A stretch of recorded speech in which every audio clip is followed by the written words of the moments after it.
what's effective, what's not effective, learning to use a center line, which I found out plumb lines or center lines are pretty much the bread and butter of the French drawing schools.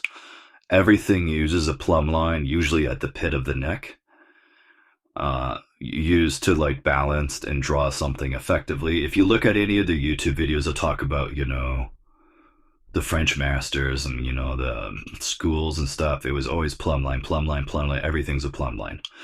And this is just because a plumb line's cheap. You just get a string with a weight on it, put it on your canvas, or have one held up and look at a person, whatever. It's just easy, it's cheap, and it's consistent.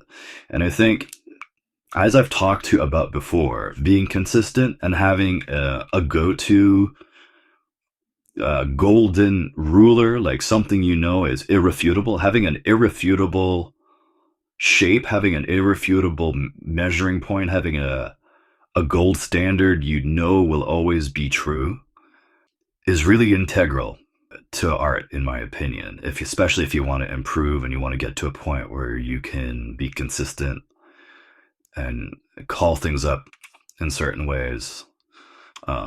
So I'm not going to go through all those processes. What I really wanted to do is kind of just talk my way through all these different ideas I've had, and there's just general concepts, because all of this, I'd say, is easily 5, 6, 7, 10 hours of discussion. Because the methods I used, between the benefits of having learning to draw something with a single stroke also has benefits, because I actually think the way your brain maps, like the way when you visualize something, the scale of something is easier to persist. The scale, like for instance, the longer I keep, if I'm going to draw a screwdriver, I can probably keep things more consistent. So this is a single line.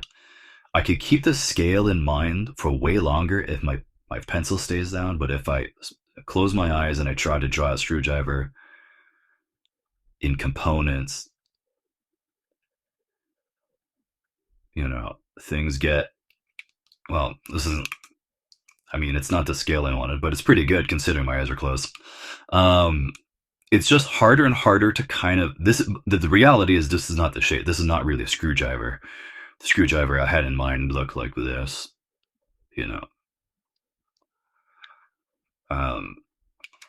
but the reality is that I feel that over time it's a lot easier to keep the angles in play and the scale in play if you keep your stylus down. And that's kind of just why over time I've learned to just keep my stylus down longer and longer and longer. Even if it means kind of like overlapping or working on top of your work, from a sketch perspective, because I feel like when I'm tapping into even just subtly tapping into my visual cortex, I have a lot less choppiness to my illustration. I feel a lot less rigid.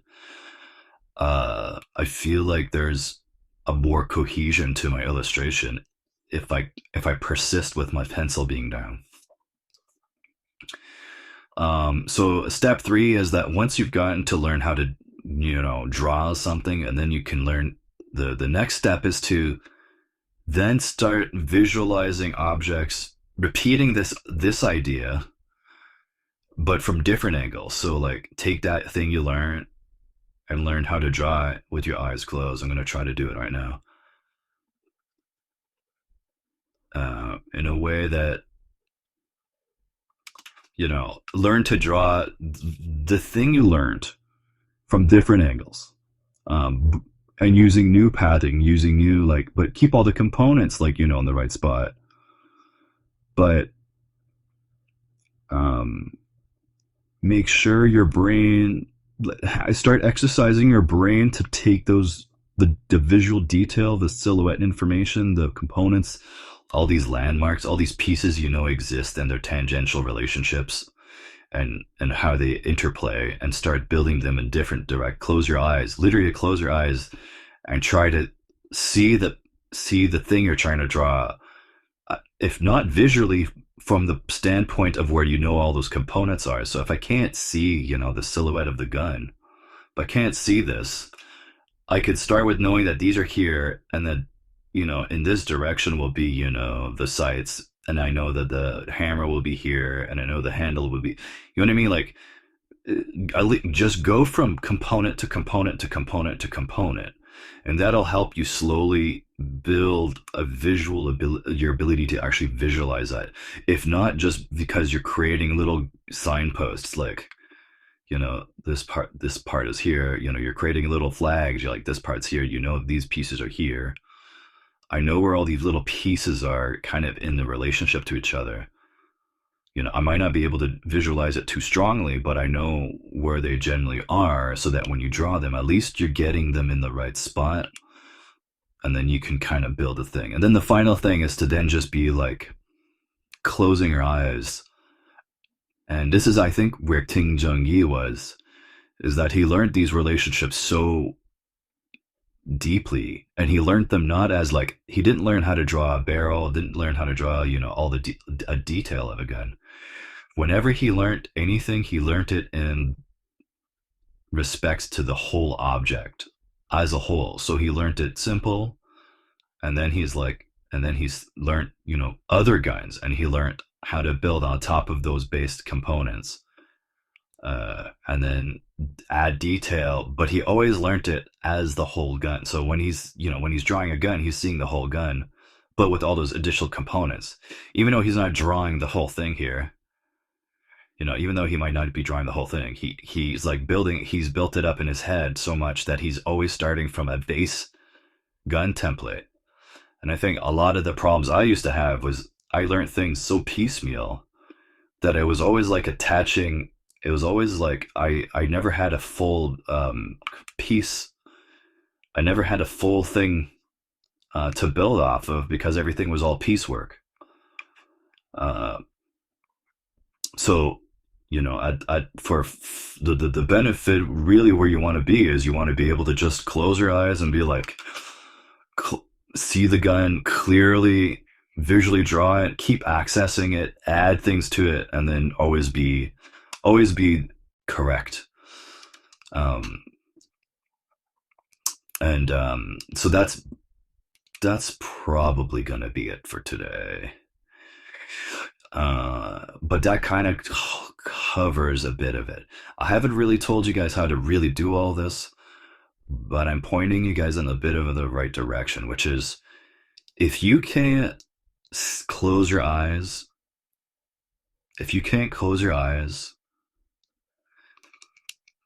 not if you can't, what you want, if you want to have any success in improving your aphantasia, is you need to start the smallest as possible, and you need to visualize if it's just a candle.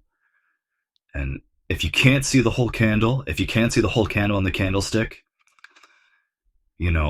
just start with the flame and start building. You might just, like, as you're drawing, so if you're here, you might just be able to see this much. As you work down, you might only just be able to see this much. But I promise you, over time, you'll be able to see a little bit more.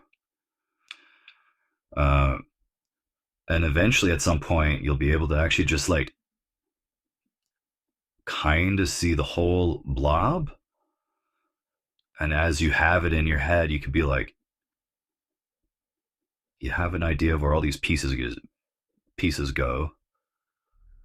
But a lot of it is just, I hate to say it, and this is the reality, and I didn't discuss this too thoroughly.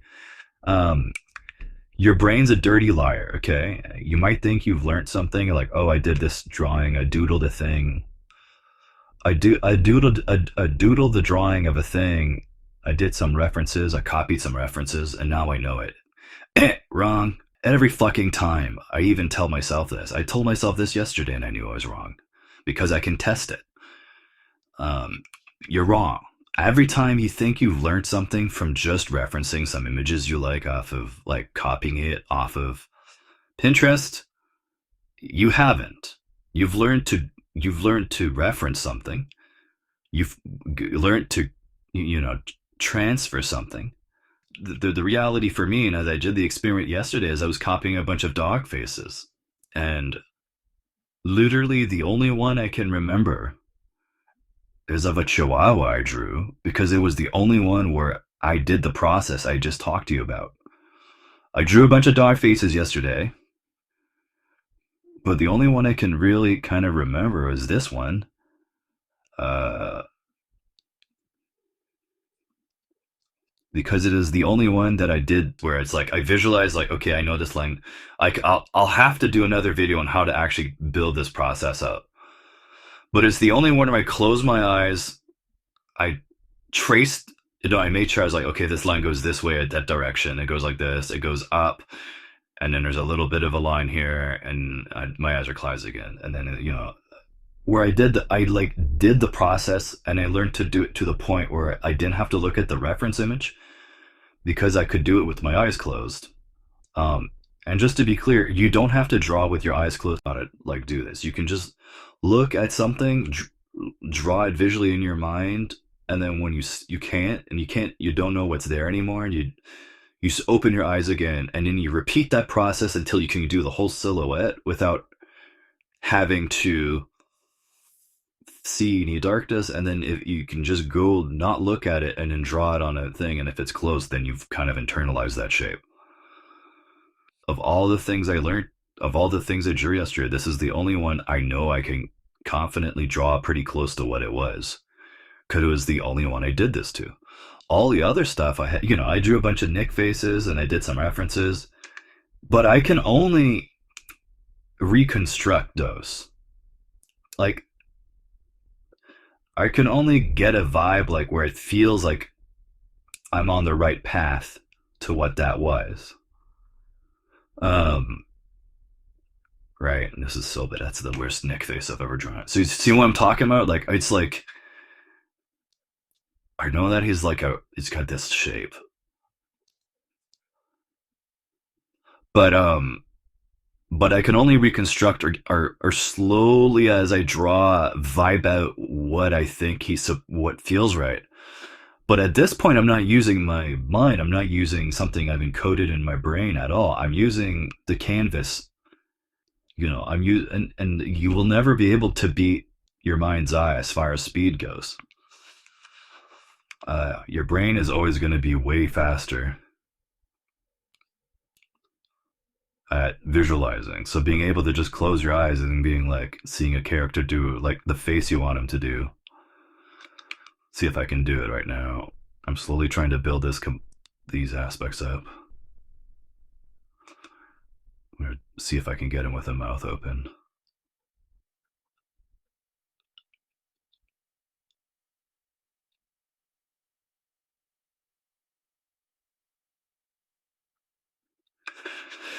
So this is purely out of my little noggin. But I don't know if I would have drawn this with my eyes open, because I would be always falling back on. I would always be falling back on, tried and true shapes that I know how to draw, or things that I'm just used to, paths I'm used to taking when I'm illustrating. So it kind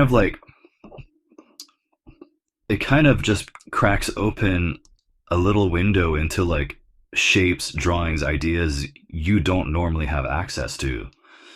And it helps kind of break off the dust, the break up the cobwebs in your mind where you just learn to take the same path over and over and over and over again, because those are the safe paths work, or they're just the tried and true methods.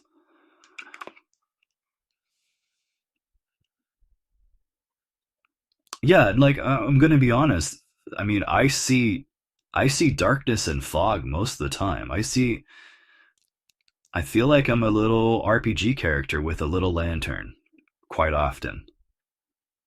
Um, but sometimes it's just about trusting, like, I can, my brain can do this.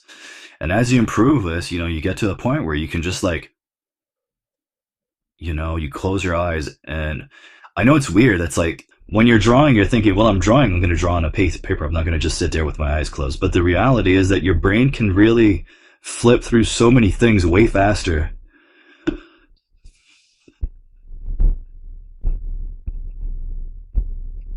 Yeah, see, I have no color. There, all I have is like varying levels of brightness, full screen brightness. So imagine just one giant pixel on screen for brightness.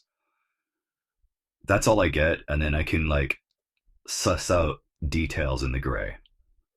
So even the idea of seeing color is kind of weird to me. No colors are ever really a part of this process for me. I haven't even bothered to even try.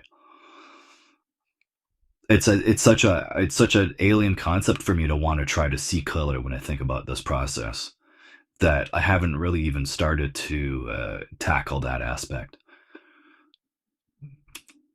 My only concern is just kind of getting an idea of the visual strength, or at least just brightness in general.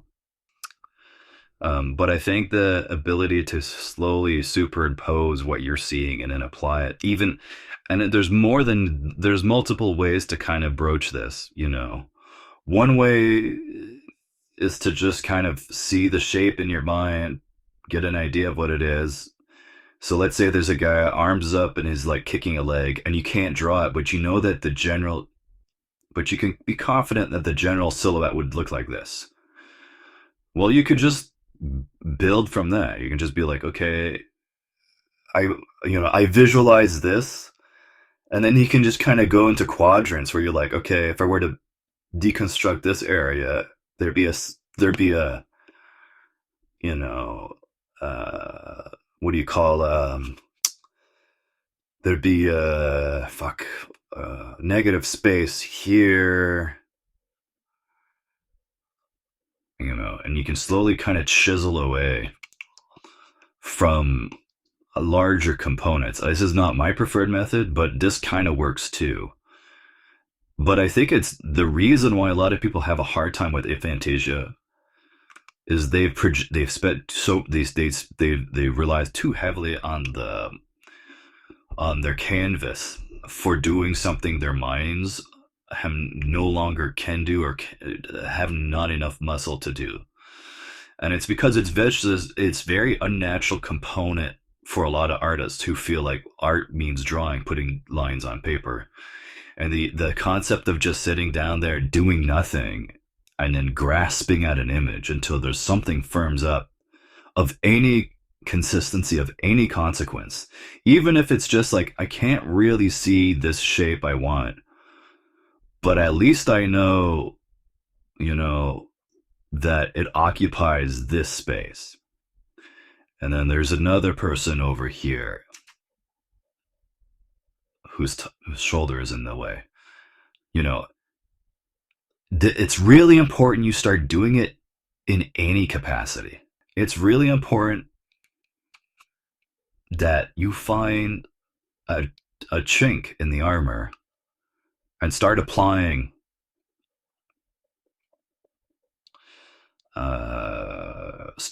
yourself in any capacity. Um, because you're just not going to get it if you don't. You're not going to get rid of your aphantasia if you don't start tackling the fact that you never task yourself with the job of looking into your brain in the first place. I think the mistake is for people to close their eyes and say, oh, there should be something there, not even understanding that. I think for a gross majority of artists, either they never learned the process or never were very good at it and just assume when they close their eyes it should be there. But I've come to think of it more like, it's like being able to, why can't I run a marathon? Why can't I do a thing right away? It's just like, I just don't think it's been earned. And the unfortunate reality is that no one's out there teaching it in any kind of reasonable way. And of the people teaching anything about it, they're just out there trying to make a buck, with, some half-hearted ideas from a book that everyone's read, because I've read it and I know a few other people read it, that book, though helpful, only covers like just a smaller smidge of the concept, and all the lessons for are the most boring, fucking driest, most fucking anti, I don't want to do this shit ever. It's so anti learning. It's anti fun, meaning anti learning. That it might as well just have stayed in that book because no one's gonna want to do it. I've done it and I hate it, and it's helpful. The name of the book, I'll post it when I put it on YouTube. I don't want to have to dig it up right now. It and even then, I came across that book like 2 months after someone mentioned it, and I read the book 2 months after I had done a bunch of stuff, and I had already like developed much better, more creative, fun ways to approach and tackle the problem than what the book offered. Because the book offered just like, oh, learn to like, this is what the book offered. If you want to learn what the book offers, and this works, by the way, it works. I'm not going to take it away from the book. You look at the thing, you'll get a shape. Okay, let's say this is the shape, and then you'll have the book just teaches you to learn random shapes, which I think is wrong. I think you should learn shapes that are don't have any particular specific meaning, but have meaning in what you're doing. So that it's the shape language you want. And then you take a piece of what do you call it, tracing paper, and then you'll find like 2 points, okay, like this, and then you'll have your plumb line, all right. And then what you'll do is you'll look at the image, and then you'll on your tracing paper, you'll draw these 2 marks on your tracing paper. So all you have when you're done is these two. When you have your tracing paper, you'll just have this. You'll just have like a line here and a line here, and maybe the plumb line if you want to give yourself a little bit of a hint. Okay, and your job is to basically, learn to draw this literally to spec without looking at the reference material, which over time can be done, but it's fucking soul crushing. And like one shape will take you 30 minutes, 20 to 30 minutes. And it'll improve that. It improved my ability to do this. It gave me a lot of insight. But it's just the most soul crushing thing ever. It's irritating. It's not fun.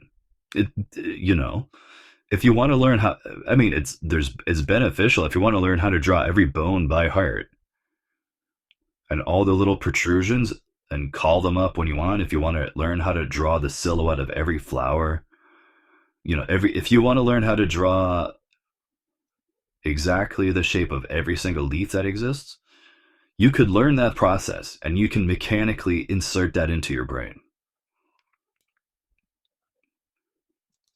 All right. But it's more than just this. This is a component of it. But this is all the book has to offer you. I'm telling you right now, this is all the book's going to offer you. Is take shapes and learn to draw them until you can overlay them and they're almost perfect, or whatever. So that your lines are, and then correct when you're wrong. The correction part, by the way, this is where you learn them. This is why I keep saying correcting is where you're learning. Because you start to learn where your biases are. When you do this process over and over, you'll start to learn like, oh, I tend to hook up too often. I tend to overestimate, this line tends to bulge out often, so I overestimate things. So this is learning to correct your line art. Your line work is where this benefits as well. So yeah, if you want to buy the book, you can. This is what it's going to tell you to do. But I think this is just like a sliver of the thing, and this isn't even what I learned to do. What I learned to do is, I think, more beneficial in a different way. It was just to learn to find all the landmarks of something, all the key integral components of something, and learn to get to a final result using the shortest line possible. So it's less about accuracy and more about line economy and landmark and tangential distances and landmarks and surface surface landmarks, and spatial information. Um, and I think they all both have a value. I just think this is a way more mechanical approach and has value and is worth learning to do, especially if you want to learn to get your lines to be in the right spot. But I think the processes I learned to do is more along the lines of how to improve the things people generally want to improve, which is like learning how to, how far away an arm should be from another arm, where a belt usually goes, how big, how much of the face is hidden inside of a hoodie, uh, how much the nose clips over the eye. It's just like these those are the things that the process I developed really help kind of sharpen. Although, like I said, I haven't been doing it because even if it's more fun, it's still kind of not as fun as, drawing a bunch of fun shapes, a bunch of fun shapes based on people's faces and, things I see that I want to, do references and copies of because they're fun, right? Like, it's more in a more involved process. And if you're just trying to chill out at a coffee shop and just do a little bit of fun drawing, uh, it doesn't always vibe. Because it does involve, if I want to do it, I have to go look at an image, and instead of getting a bunch of images on a page, I just focus on one image, and I draw it once, and then I gotta draw it again until it's correct, until I can literally, with my eyes closed, I can draw most of it or most of that component in one go with my eyes closed.